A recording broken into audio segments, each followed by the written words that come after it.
دوستو آج کے بلاگ میں آپ سب کو خوش آمدید۔ انٹرنیٹ پہ تو ایسی خبریں نظر سے گزریں جنہوں نے سوچنے پر مجبور کر دیا، یا یوں کہیے کہ وہ خبریں دیکھ کر دل خون کے آنسو رو رہا ہے۔ ان میں پہلی خبر یہ ہے کہ جاتی ہوئی حکومت نے عوام پر ایک مرتبہ پھر بجلی کا بم گرا دیا ہے۔ جی ہاں، حکومت نے جانے سے پہلے بجلی کی قیمت میں 7 روپے 50 پیسے اضافہ کر دیا ہے۔ 7 روپے 50 پیسے فی یونٹ اضافہ، اور ٹیکس ملا کر یہ تقریباً 10 روپے فی یونٹ ہو جاتا ہے۔ دوستو، آپ جانتے ہیں کہ یہ تمام اضافہ مل کر کتنا بنتا ہے؟ یہ 50 روپیہ فی یونٹ تک پہنچ جاتی ہے بجلی کی قیمت۔ حکومت کا کہنا ہے کہ IMF سے قرض لینے کے لیے یہ ضروری شرط رکھی گئی تھی، اور چونکہ ملک کو دیوالیہ ہونے سے بچنے کے لیے یہ قرض لینا ہی تھا، لہٰذا یہ کڑوی گولی تو نگلنا ہی ہوگی۔ دوسری طرف خبر میں یہ تفصیل بھی بتائی گئی ہے کہ اعلیٰ عدلیہ کے ججوں اور وابڈا کے افسران کو بجلی کی مد میں جو رعایت دی جاتی ہے، یعنی ایک لحاظ سے سمجھ لیجئے کہ مفت بجلی فراہم کی جاتی ہے۔ یعنی وابڈا کے ملازمین، وابڈا کے جو افسران ہیں، ان کی کوئی میٹر ریڈنگ نہیں لی جاتی، ان کو کسی قسم کا بل نہیں بھیجا جاتا۔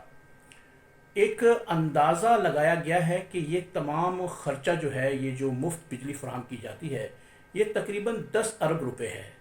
10 ارب روپے کی یہ خطیر رقم اس غریب عوام سے وصول کی جاتی ہے جنہیں روٹی کے بھی لالے پڑ چکے ہیں۔ دوستو، دنیا میں کیا کوئی ایسا ملک ہے جہاں ہم سے بھی زیادہ بجلی کی قیمت وصول کی جا رہی ہو؟ حیران ہوں دل کو روں یا پیٹوں جگر کو میں۔ سال پہلے ایک ہی لمحے 2 ملک وجود میں آئے، ایک ہمارا پیارا ملک پاکستان اور ایک پڑوسی ملک بھارت۔ آج اگر ہم بھارت میں دیکھتے ہیں تو دہلی اور پنجاب میں عوام کو مفت بجلی فراہم کی جا رہی ہے۔ جی ہاں دوستو، یہ کوئی فلمی بات نہیں ہے۔ حقیقت میں ایسا ہو رہا ہے کہ دہلی اور پنجاب کی حکومت غریب لوگوں کو مفت بجلی فراہم کر رہی ہے۔ دوسری جانب ہمارا پیارا پاکستان ہے، جہاں غریب کے جسم سے خون کا آخری قطرہ تک نچوڑنے کا فیصلہ کر لیا گیا ہے۔ دوستو، مجھے معلوم نہیں کہ ہمارے پیارے وطن میں ظلم و ستم کا یہ سلسلہ کب تک جاری رہے گا۔ میں کس کے ہاتھ پہ اپنا لہو تلاش کروں، میں کس کے ہاتھ پہ اپنا لہو تلاش کروں، تمام شہر نے پہنے ہوئے ہیں دستانے۔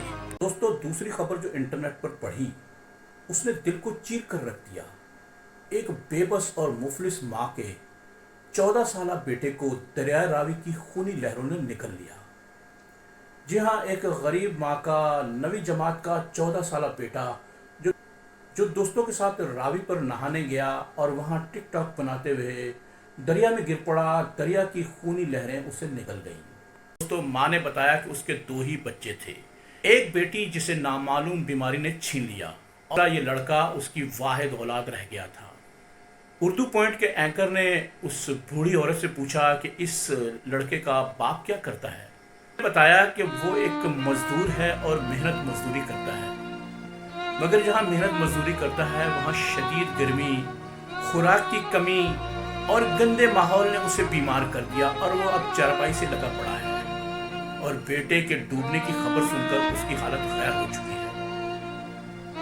بھرے مجمع میں ماں دریا کے کنارے کچی مٹی پر بیٹھی تھی اور یہ کہہ رہی تھی کہ میں اپنا بیٹا لے کر ہی گھر واپس جاؤں گی، اگر بیٹا نہ ملا تو میں یہیں رہوں گی، اب گھر میں رہ ہی کیا گیا ہے، میری دنیا میں تو سمجھو آگ لگ گئی۔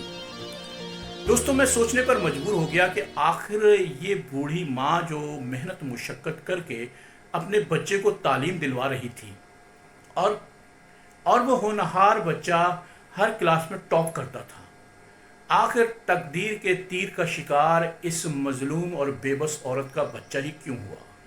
میرے دل نے مجھ سے کہا کہ کاش اس کے پاس بھی وہ کچھ رنگ برنگے کاغذ ہوتے، وہ رنگین کاغذ جنہیں ہم کرنسی نوٹ کہتے ہیں، رنگ برنگے وہ کاغذ جنہیں خود بھی معلوم نہیں کہ انہیں اس معاشرے میں بھگوان کا رتبہ مل چکا ہے۔